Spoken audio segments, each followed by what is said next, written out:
இந்த கட்சிகளின் அரசியல், இந்த கட்சிகளின் ஆட்சி, அதிலிருந்து ஒரு மாற்றம். மாறி மாறி இரண்டு பெரும் திராவிட கட்சிகள், ஒன்னு திமுக, இன்னொன்று அண்ணா திமுக, ரெண்டு கட்சிகள் 60 ஆண்டுகளாக மாறி மாறி நம்மை ஆட்சி செய்திருக்கிறார்கள்.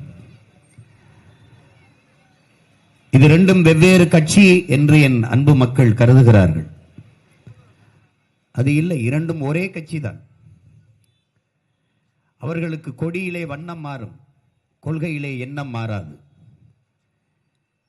காங்கிரஸ் கட்சியும் பாரதிய ஜனதாவும் ஒரே கட்சி தான். அவர்கள் கதர் கட்டின பாரதிய ஜனதா, அவர்கள் காவி கட்டின காங்கிரஸ். ரெண்டு பேருக்கும் வேறுபாடு கிடையாது. காங்கிரஸ் கட்சியினுடைய வெளியுறவு கொள்கை என்ன? ஒன்றுதான். பாரதிய ஜனதா கட்சியின் வெளியுறவு கொள்கை என்ன? அதேதான். காங்கிரஸ் கட்சியினுடைய பாதுகாப்பு கொள்கை என்ன? பாரதிய ஜனதா கட்சியின் பாதுகாப்பு கொள்கை என்ன? ரெண்டும் ஒன்றுதான். காங்கிரசின் பொருளாதார கொள்கை என்ன? அதே தனியார் மயம், தாராளமயம், உலகமயம். அதேதான் பாரதிய ஜனதா கட்சியின் பொருளாதார கொள்கை. அவர்களுடைய கல்விக் கொள்கை என்ன? அவர்களுடைய மருத்துவ கொள்கை என்ன? ரெண்டுமே ஒன்றுதான். சரக்கு மற்றும் சேவை வரி ஜிஎஸ்டி கொண்டு வந்தது யார்? காங்கிரஸ். அதை செயல்படுத்தினது யார்? பாரதிய ஜனதா. நீட்டு தேர்வை கொண்டு வந்தது யார்? காங்கிரஸ். செயல்படுத்தினது யார்? பாரதிய ஜனதா. என்ஐஏ கொண்டு வந்தது யார்? தேசிய புலனாய்வு முகமையை கொண்டு வந்தது யார்? காங்கிரஸ். செயல்படுத்தியது யார்? பாரதிய ஜனதா. அவர்கள் பெத்து பேர் வைப்பார்கள், இவர்கள் உணவு கொடுத்து ஊட்டமாக வளர்ப்பார்கள். ரெண்டும் ஒன்றுதான். என் அன்பு சொந்தங்களே, கச்சத்தீவை எடுத்து கொடுத்தது யார்? காங்கிரஸ். கொடுக்கும் போது இந்த நாட்டில் ஆட்சியில் இருந்தது யார்? திமுக. அதை எதிர்த்து பேசி தடுக்காமல் இருந்தது யார்? இவர்கள் தான். கச்சத்தீவை கொடுக்கும் போது இந்திய நாடாளுமன்றத்திலே ஒரே ஒரு வீரமகன் தான் எதிர்த்து பேசியவன் நம்முடைய தாத்தா மு.க. தவிர மட்டும்தான். இந்த நாட்டு மக்களுக்கு துரோகம் செய்கிறது காங்கிரஸ் ஆட்சி, அம்மையார் இந்திரா காந்தி அவர்களே என்று எதிர்த்து பேசியவன் நம்முடைய தாத்தன் மு.க. தவிர மட்டும்தான். உங்கள் அப்பா காஷ்மீரிலே ஒரு பகுதி எடுத்து சீனாவுக்கு கொடுத்து நாட்டிற்கு பெரிய வரலாற்று துரோகத்தை செய்தது போல நீங்கள் கச்சத்தீவை கொடுத்து இந்த நாட்டு மக்களுக்கு, குறிப்பாக என்னுடைய ராமநாதபுரம் தொகுதியை சார்ந்த மீனவ மக்களுக்கு பெரும் துரோகத்தை செய்கிறீர்கள் என்று பேசியவன் அவன் ஒருவன் தான். கல்வி மாநில உரிமை, அதை எடுத்துக்கொண்டு போனது யார்? இந்திய ஒன்றிய அரசியலின் பட்டியலுக்கு பொது பிரிவுக்கு கொண்டு போனது யார்? காங்கிரஸ். அம்மையார் இந்திரா காந்தி எடுத்துக்கிட்டு போகும்போது வேடிக்கை பார்த்து இருந்தது யார்? இதே திமுக. அவன் எல்லாத்தையும் எடுத்துக்கொண்டு போவான், இவர்கள் வேடிக்கை பார்த்துக் கொண்டிருப்பார்கள். ஏன்? அற்ப பதவிக்காக ஆட்சியை கலைத்து விடுவார்கள் என்ற அச்சத்திலே வேடிக்கை பார்த்துக் கொண்டிருப்பார்கள். எடுக்கும் போது தடுக்காமல் இருந்துவிட்டு இப்போது கல்வியை மாநில உரிமைக்கு கொண்டு வருவோம் என்று பேசி ஏமாற்றுவார்கள். கச்சத்தீவை கொடுக்கும் போது தடுத்து போராட நிறுத்தாமல் விட்டுவிட்டு இப்போது கச்சத்தீவை மீட்க போராடுவோம் என்று பேசுவார்கள். தொடர்ச்சியாக 18 ஆண்டுகள் இந்திய அமைச்சரவையிலே இருந்த கட்சி திமுக. அப்போதெல்லாம் கல்வியை மாநில பட்டியலுக்கு கொண்டு வராமல், அப்போதெல்லாம் கச்சத்தீவு மீட்பு பற்றி பேசாமல் இவர்கள்தான். இந்த கட்சிகளில் என்ன வேறுபாடு கண்டீர்கள்? என்ன வேறுபாடு கண்டீர்கள்? பாரதிய ஜனதா பாபர் மசூதியை இடிக்கும், காங்கிரஸ் இடிக்க அனுமதிக்கும். என் அன்பு சொந்தங்களை, அருமை பெற்றோர்களை, குத்தி கொலை செய்வன் விட குத்துவதற்கு வசதியாக பிடித்துக் கொள்பவன் எவ்வளவு ஆபத்தான அயோக்கியன் என்பதை அறிவு சமூகம் சிந்தித்து பார்க்க வேண்டும். அந்த வேலையை செய்தது காங்கிரஸ். என்ன மாறுதலை கண்டீர்கள் இவர்களிடத்திலே? என்ன செய்தார்கள்? ஒரு மாறுதல். விடுதலை பெற்ற இந்தியாவில் 80 ஆண்டுகள், 60 ஆண்டுகளாக 60 ஆண்டுகளுக்கு குறைவில்லாமல் ஆண்டது காங்கிரஸ். இந்த நாடு பற்றிருக்கிற ஏழ்மை, வறுமை, கொண்டிருக்கிற ஏழ்மை, வறுமை, வேலையில்லா திண்டாட்டம், பசி, பட்டினி எல்லாவற்றுக்கும் பொறுப்பேற்க வேண்டியவர்கள் இவர்கள் தான். தமிழ்நாட்டிலே திமுக ஆட்சியில் சாராயம் இருக்கும், டாஸ்மாக். அதிமுக ஆட்சியில் மூடப்படுமா? இருக்காது. இங்கே ஊழல் லஞ்சம் இருக்கும், அதிமுக ஆட்சியில் ஊழல் லஞ்சம் இருக்காதா? இருக்கும். அதேதான். இங்கே கொலை கொள்ளை நடக்கும், அங்கேயும் கொலை கொள்ளை. இவர்கள் ஆட்சியிலே அண்ணா பல்கலைக்கழகத்திலே ஒரு மாணவ பெண்ணுக்கு பாலியல் தொல்லை என்றால் பொள்ளாச்சியிலே பாலியல் வன்கொடுமை. 2 பேர் ஆட்சியிலே அதேதான். என்ன மாறுதலை கண்டீர்கள்?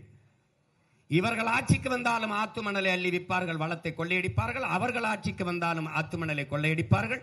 அவர்கள் வந்தாலும் நம் பூமித்தாயின் மாறாக இருக்கிற மலையை நொறுக்கி கல்குவாரியாக மணலாக ஏற்றுவார்கள். இவர்கள் ஆட்சிக்கு வந்தாலும் ஏற்றுவார்கள். என்ன மாறுதல்? அவ வந்தால் 1000 கொடுப்பான், இவன் வந்தால் 2000 கொடுப்பான், திருப்பி இவர் 2000 கொடுப்பான். இவர் வந்தால் வங்கியிலே 5000 போடுவார், அவர் வந்தால் 10000 போடுவார். எவன் அப்பம் விட்டு சொத்தை வித்து கொடுக்கிறீர்கள்? என்ன உங்க பரம்பரை காசில் கொடுக்கிறீர்கள்? யாரு காசு? யாரு காசு? யாரு கேட்கிறது? இந்த கூட்டத்தில் யாரு கேட்பது? யாரு கொடுப்பது?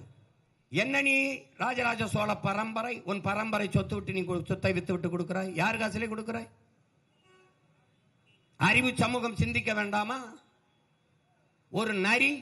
ஒரு நரி நாடால துடிக்கிறது. அப்போது ஆடுகளை முன்னே கூட்டி வைத்துக் கொண்டு ஆடுகள்கிட்ட ஓட்டு கேட்கிறது.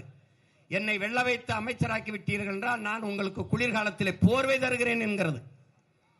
ஆஹா, இவன் வந்தால் போர்வை தருவான் போல இருக்கு என்று ஓட்டை போட்டு முதலமைச்சராக்கி விடுகிறார்கள்.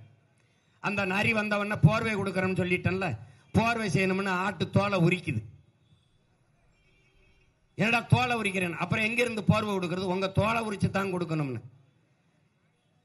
அப்பத்தான் ஆடுகள் அலறி துடிக்குது, நம்ம தோலை உரிப்பான். அப்படித்தான் அவன் தோலை உரி என்று உரிக்குது நரி. இவர்கள் நம் வரி என்று உரிப்பார்கள். நம் வரியை எடுத்துத்தான் நமக்கு 2000, 3000, 4000 மிக்சி, கிரைண்டர், இந்த அண்டா குண்டா பரிசு பொட்டி, எவன் அப்பம்ட்டு காசு? நம்ம அப்பம்ட்டு காசு. இந்த கொடுமையான ஆட்சி முறையை ஒழிக்கணும். முதல்ல அதை புரிஞ்சு. இலவசம் என்பது ஏமாற்று, ஒரு மறைமுகம், லஞ்சம். இதை எப்படி அறிவு சமூகம், கற்றறிந்த பெருமக்கள் நிறைந்த இந்த நாடு எப்படி இருக்கிறது? இந்த முறை கேரளாவில் இருக்கிறதா? ஓட்டுக்கு நீ காசு கொடுத்து விட முடியுமா? போய் பாருங்கள். கேரளாவில் தேர்தல் நடக்கிறது, காசு கொடுக்க முடியுமா? பாருங்கள். ஏன்? அவன் அறிவு சமூகமாக இருக்கிறான். புரட்சியாளர் அம்பேத்கர் இடத்தில் கேட்கிறார்கள், அம்பேத்கர், நீங்க கல்வி அறிவை கொடுத்து விட்டால் சமத்துவம் சமத்துவம் எல்லாம் வந்துவிடும் என்றீர்களே, அது வரவில்லையே, அப்ப கல்வி பயன்படவில்லையே என்று கேட்கிற போது அண்ணல் அம்பேத்கர் சொல்கிறார், என் அன்பு மக்களே, தன்னலம் என்று வந்துவிட்டால் அறிவு வேலை செய்யாது என்கிறார். இவன் எவஞ்சத்தா எனக்கு என்ன, நான் வாழ்ந்தா போதும் என்று நினைக்கிறாய். உனக்கு மலை போனால் என்ன, மணல் போனால் என்ன, நீரை உறிஞ்சி வித்தால் என்ன, காற்று நஞ்சானா என்ன, நீர் நஞ்சா என்ன, உணவு விஷமானால் என்ன, எதை பற்றி கவலைப்பட்டிருக்கிறாய்? பிறக்கிற குழந்தை புற்றுநோயோட பிறக்கிறது ஏன்? கேள்வி எழுப்பினாயா? அது என்ன, புகையிலை பயன்படுத்தியதா, பான்பராக்கு போட்டதா? எதனால்? தாயின் மாரில் பால் குடித்ததை தவிர ஒன்றும் செய்யாத பச்சிளம் குழந்தைக்கு எப்படி புற்றுநோய் வந்தது? காரணம் என்ன? தாயின் மாரில் வந்த பால் நஞ்சாகி போனது. தாய்ப்பால் ஏன் நஞ்சானது? தாய் உண்ட உணவு நஞ்சானது. அப்ப உணவு விஷமாகிவிட்டது. உன்னால் வாழைப்பழத்தை அப்படியே, ஆப்பிளை அப்படியே, திராட்சை பழத்தை அப்படியே, மாம்பழத்தை அப்படியே சாப்பிட முடியுமா? அப்போது மாம்பழத்தை நீ அறுத்தால் மாம்பழ கொட்டைக்கிளை ஒரு வண்டு இருக்கும், பூச்சி இருக்கும். இப்போது பார், இருக்கிறதா? பூச்சி தக்காளி, பூச்சி கத்தரிக்காய், காட்டு பார்ப்போம். ஏன்? நீ பூவிலே மருந்தடித்து விடுகிறாய், பூச்சி செத்து போகுது, அந்த அங்கே விஷமாக விளையுது கத்தரிக்காய். காட்டு, ஒரு பூச்சி கத்தரிக்காய் காட்டு பார்ப்போம். நான் இறங்கி இப்படி போறேன்.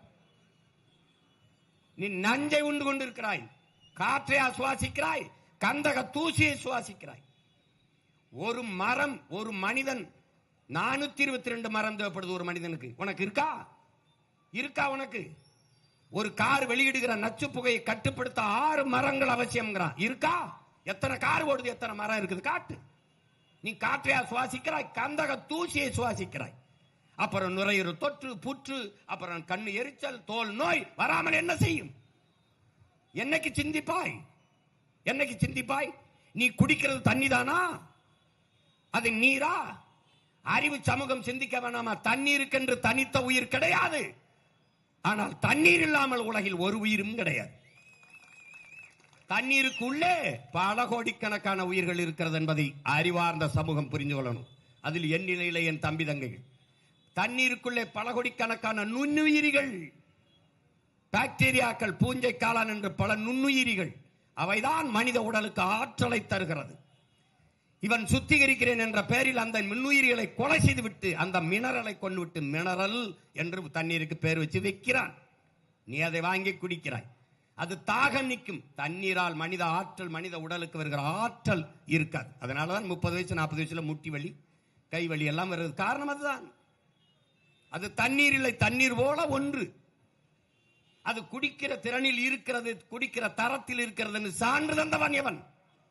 எவன்? இது ஒரு அறிவு சமூகம் செய்வதா? பரிணாம வளர்ச்சியிலே ஒன்று, என் அன்பு தம்பி தங்கைகளே, மனிதன் படைக்கப்பட்டவன் அல்ல, பரிணாமத்தில் வந்தவன் என்ற அறிவு இருந்தாலே சாதி மத சண்டை ஒளிஞ்சிருக்கும். இங்க எவனும் படைக்கப்பட்டவன் இல்ல, பரிணாமத்தில் வந்தவன். இயற்கையின் பரிணாமத்திலே பல படிநிலை பாய்ச்சலிலே கடைசியாக வந்த அற்ப உயிர் இந்த மனிதன். தான் வாழ்வதற்கு எல்லாவற்றையும் அளித்தான். இந்த உலகில் இத்தனை கோடி உயிரினங்கள் இருக்கிறது, எதனாலும் இயற்கைக்கு அழிவில்லை, மனிதனை தவிர. அவனால் தான் எல்லா அழிவும் இருக்கிறது. எதை பற்றி சிந்தித்திருக்கிறாய்? 2000 கொடுத்து விட்டால் ஓட்டை போட்டு விடுவாய், மிக்சி கொடுத்தால் வாங்கி போட்டு விடுவாய், பரிசு பொட்டி வக்கற்று போனாயா? 1000 2000க்கு கையேந்திர ஒரு இழிநிலையில் உன்னை வைத்திருக்கிறான். ஒரு அவமானம் இல்லை? நீதான் தன்மானத்திற்கு தூக்குல தொங்கினவனா? நம் பாட்டன் தீரன் சின்னமலைக்கு தீரா நீயே இந்த நாட்டை ஆண்டுக்க. நீ 50 100 விழுக்காட்டு வரியிலே 50 விழுக்காடை எனக்கு கட்டிட்டு 50 விழுக்காடை நாட்டை நிர்வகிக்க வைத்துக்கொள் என்று சொல்லும்போது யார் நாட்டை ஆள்றதுக்கு யாரா அனுமதி கொடுக்கிறதுன்னு கேட்ட அந்த மான மரவனின் மக்களா நீங்கள்? இல்லைன்னா தூக்குதங்க, தூக்குல தொங்கி செத்தாலும் சரா உனக்கு வரி கட்ட மாட்டேன் என்று செத்தவன் நம்முடைய பாட்டன். அந்த பரம்பரையில் வந்தவனா நீ 1000 500க்கு கையேந்தி நிற்கிறாய்? கேவலம். இதெல்லாம் தன்மானமிக்க அறிவு சமூகம் செய்யற செயலா? ஒருத்தன் கேள்வி கேட்கிறியா? இலவசம் கொடுக்கிறியா? அதுல இழக்கிற பணத்தை எப்படி எடுக்கிறாய்? அதை மட்டும் கேள். எங்கிருந்து எடுக்கிறாய்? எங்கிருந்து எடுக்கிறாய்? இலவச பஸ் ஓட்டுறிய? இலவசமா பஸ் எவன் கேட்டது? எவன் கேட்டது? தரமா ஓட்டுறியா பஸ்? ஒரு நாடு எப்படி இலவசமா பேருந்து ஓட்டிக்கிட்டே இருக்கும்? எப்படி ஓட்டும்? ஓட்டுநருக்கு சம்பளம் எங்கிருந்து கொடுப்பான், நடத்துனருக்கு சம்பளம் எங்கிருந்து கொடுப்பான், எரிபொருள் எங்கிருந்து போடுவான், சரி புதிய பேருந்தை எங்கிருந்து வாங்குவான், எங்கிருந்து வாங்குவான்? அறிவு இருக்கிறவன் செய்யற ஆட்சியாது இது செய்வானா? சொல்லு. ஒரு தற்சார்பு நிலையை தன் மக்களுக்கு கொடுக்கிறானா பாரு.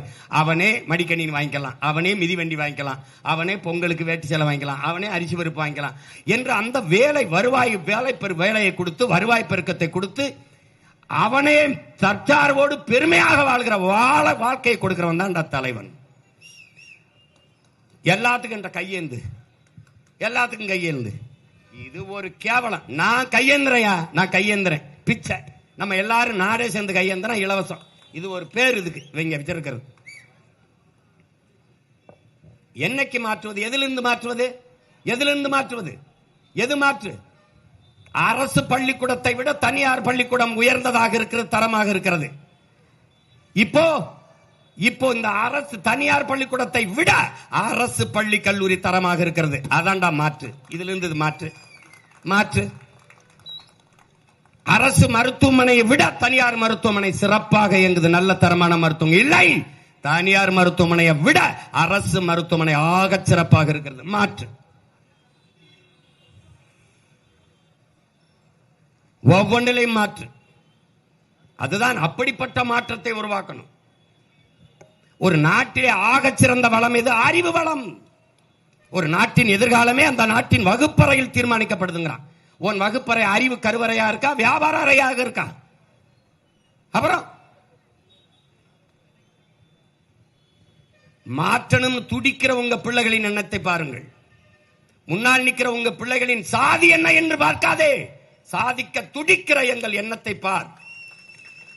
எங்கள் மதம் என்ன என்று தேடாதே, நாங்கள் முன்வைக்கிற அந்த மனிதத்தை பார். மனிதம்தான் ஆகச் சிறந்த புனிதம் என்கிற கோட்பாட்டை ஏற்று நில்லு. அதை பார்.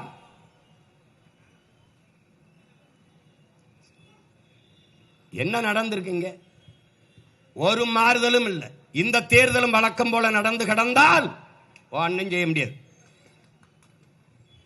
மறுபடியும் திமுக அது சரியில்லை, அதை விட்டா அதிமுக அது சரியில்லை, இதை விட்டா என்ன இது?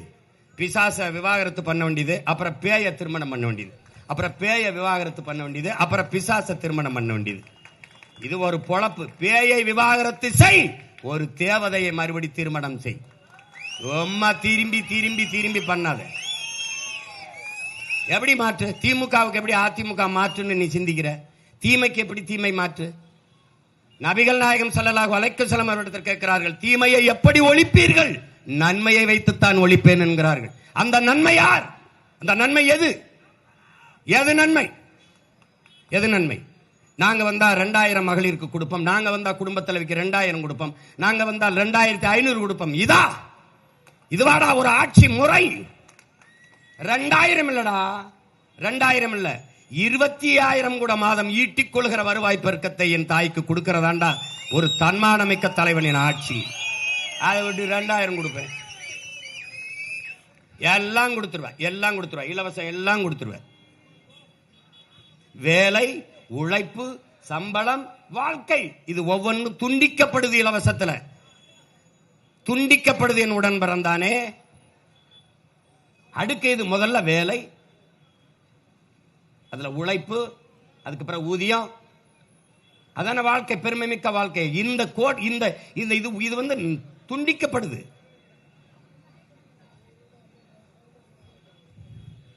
நம்மளை ஏமாத்துறான்னு தெரிய வேணாமா? ஏமாத்துறான்னு தெரிய வேணாமா? ஒருத்தன் திருட வாரான், ஆனா நாய் அந்த வாசல்ல உட்கார்ந்துருக்கு, மதில் சுவரை ஏறி குதிக்கிறான், பாக்குது.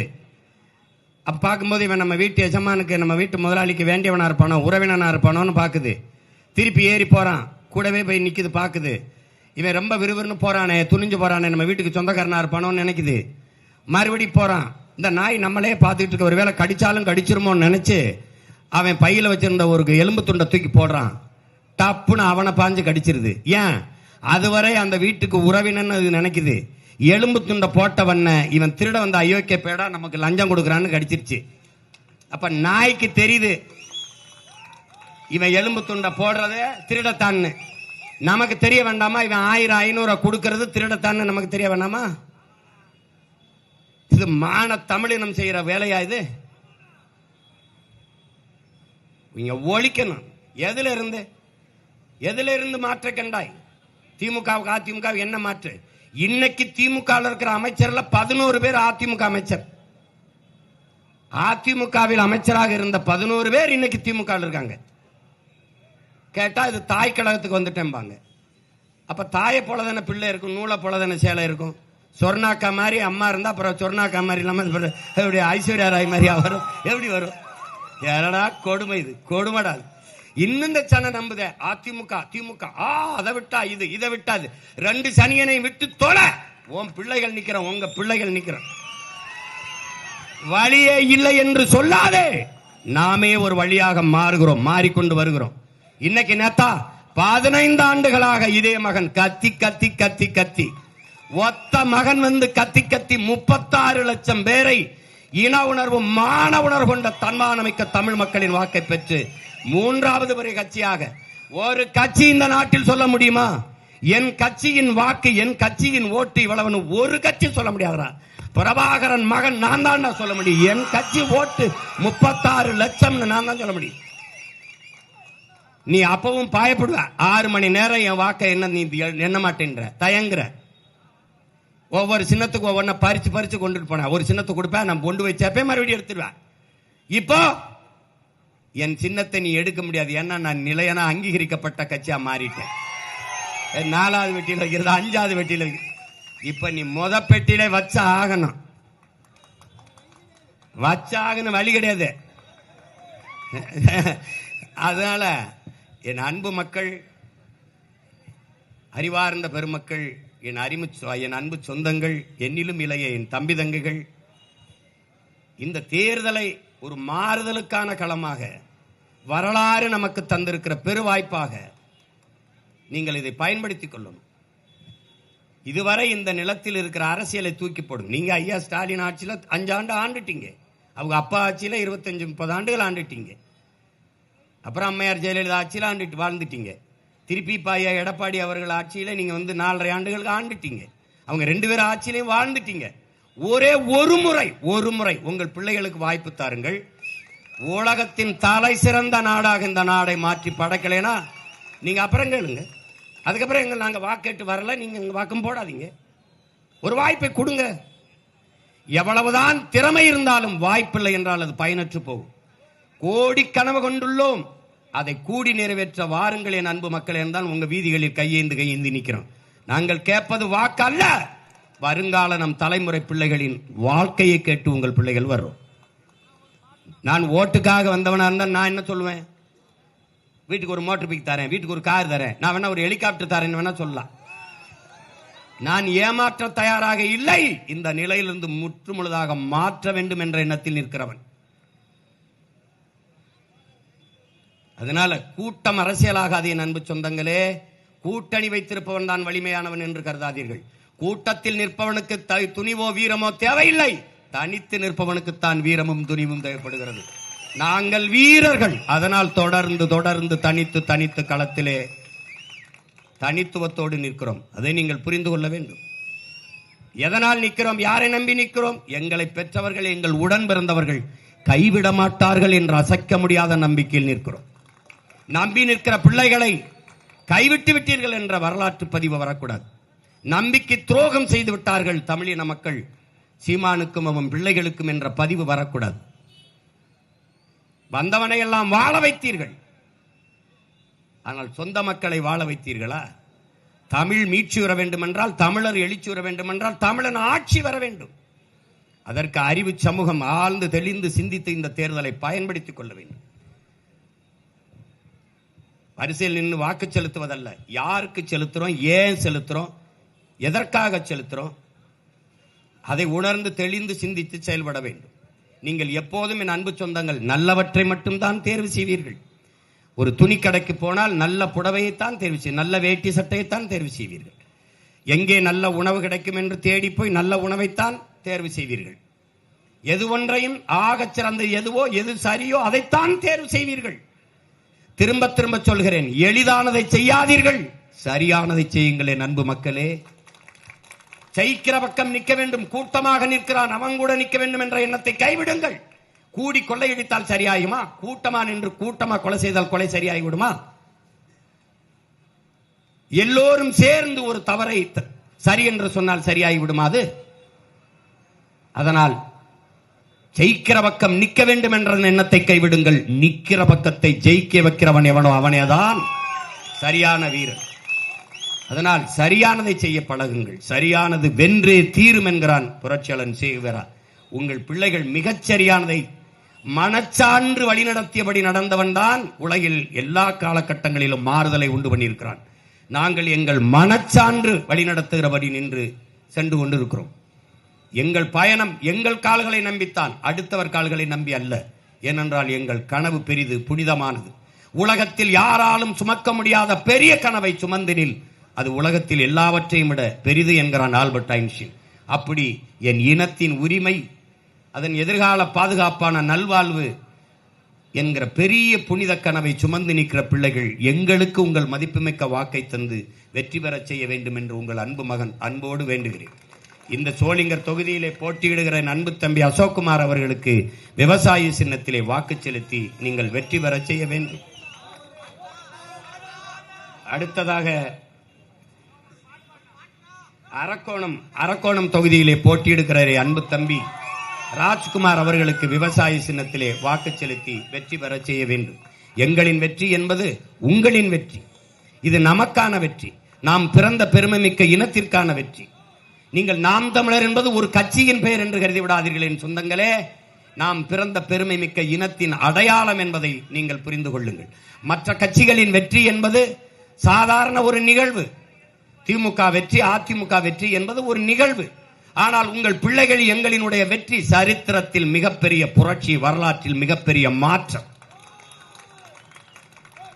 எளிய பிள்ளைகள் வாக்குக்கு காசு கொடுக்காமல், காசு இல்லாமல் ஆகச் சிறந்த கருத்தை இந்த மண்ணில் விதைத்து ஒரு கருத்தியல் புரட்சியின் மூலம் புதிய ஒரு அரசியலை கட்டி எழுப்பினார்கள் என்ற ஒரு வரலாற்று பதிவு வர வேண்டுமானால் எளிய பிள்ளைகள், உங்கள் பிள்ளைகள் எங்களுக்கு வாக்கை தந்து எங்களை வலிமைமிக்க அரசியலாற்றலாக மாற்றுங்கள். அது ஒன்றுதான் இந்த நாட்டுக்கும் மக்களுக்கும் பாதுகாப்பு. இந்த மக்களுக்கென்று ஒரு படை இல்லை என்றால் மக்களுக்கென்று ஒன்றுமில்லை என்கிறான் மாசேத்துங். இந்த மக்களுக்கென்று ஒரு படை இருக்கிறது தான் நாம் தமிழர் என்கிற அரசியல் புரட்சி படை. அந்த படையை வாக்கு செலுத்தி புதிய சரித்திரம் படையுங்கள் என்று உங்கள் அன்பு மகன் உங்களை அன்போடு வேண்டுகிறேன். இங்கே சோளிங்கர் தொகுதியிலே என் தம்பி அசோக்குமாருக்கும், அரக்கோணம் தொகுதியிலே என் தம்பி ராஜ்குமாருக்கு உங்கள் மதிப்புமிக்க வாக்கை செலுத்தி வெற்றி பெறச் செய்யுங்கள். விவசாயி சின்னத்திற்கு வாக்களிப்போம். வருங்கால தலைமுறைக்கு வாழ்வளிப்போம். முயற்சி எடுக்க வேணும், முடிவு பண்ணி பார்க்க வேணும். முயற்சி எடுக்க வேணும், முடிவு பண்ணி பார்க்க வேணும். ஏன் மக்களெல்லாம் ஒன்னா சேர்ந்து ராசாக்கா, ஏன் மக்களெல்லாம் ஒன்னா சேர்ந்து ராசாக்கா, விவசாயி சின்னத்துக்கு வாக்களிக்கணும் ஐயாக்கா. ஏன் மக்களெல்லாம் ஒன்னா சேர்ந்து ராசாக்கா, விவசாயி சின்னத்துக்கு ஓட்டு போடணும் ஐயாக்கா. மாற்றம் வரணும் பாரு, மாற்றம் வரணும் பாரு, நாட்டு மக்க வாழ்க்கையில முன்னேற்றம் வரணும் பாரு. மாற்றம் வரணும் பாரு, மாற்றம் வரணும் பாரு, நாட்டு மக்க வாழ்க்கையில முன்னேற்றம் வரணும் பாரு. அந்த எண்ணம் கொண்ட சின்னத்தில ராசாக்கா நாம எல்லாருமே ஓட்டு போடணும் ஐயாக்கா. முயற்சி எடுக்க வேணும், முடிவு பண்ணி பார்க்க வேணும். ஏன் மக்களெல்லாம் ஒன்னா சேர்ந்து ராசாக்கா, விவசாயி சின்னத்துக்கு வாக்களிக்கணும் ஐயாக்கா. ஏற்றம் வரணும் பாரு, ஏற்றம் வரணும் பாரு, ஏழச்சன வாழ்க்கையில ஏற்றம் வரணும் பாரு, ஏற்றம் வரணும் பாரு, ஏற்றம் வரணும் பாரு, ஏழை மக்கள் வாழ்க்கையில ஏற்றம் வரணும் பாரு. அந்த எண்ணம் கொண்ட சின்னத்தில ராசாக்கா நாம எல்லாருமே ஓட்டு போடணும் ஐயாக்கா. நாம எல்லாருமே ஓட்டு போடணும் ஐயாக்கா. மாற்றம் என்பது சொல் அல்ல, ஒரு செயல். மாறுவோம், மாற்றுவோம். இது மாற்றத்திற்கான எளிய மக்களின் புரட்சி. என் அன்பு சொந்தங்களின் அருமை உடன் பிறந்தார்களே, இந்த தேர்தலை ஒரு மாறுதலுக்கான வாய்ப்பாக பயன்படுத்துங்கள். உழைக்கும் மக்களே உங்கள் சின்னம், பாட்டாளி சொந்தங்களே உங்கள் சின்னம், கற்றறிந்த பெருமக்களே உங்களின் சின்னம் விவசாயி. போட்டு பாருங்க ஓட்ட, அப்புறம் பாருங்க நாட்ட. புரட்சி எப்போதும் வெல்லும், நம் வெற்றி அதை சொல்லும். நம் இலக்கு ஒன்றுதான், இனத்தின் விடுதலை. இனம் ஒன்றாவோம், இலக்கை வென்றாவோம். தமிழ் தாய் வாழ்க, தலைவர் பிரபாகரன் வாழ்க. நாம் தமிழர்.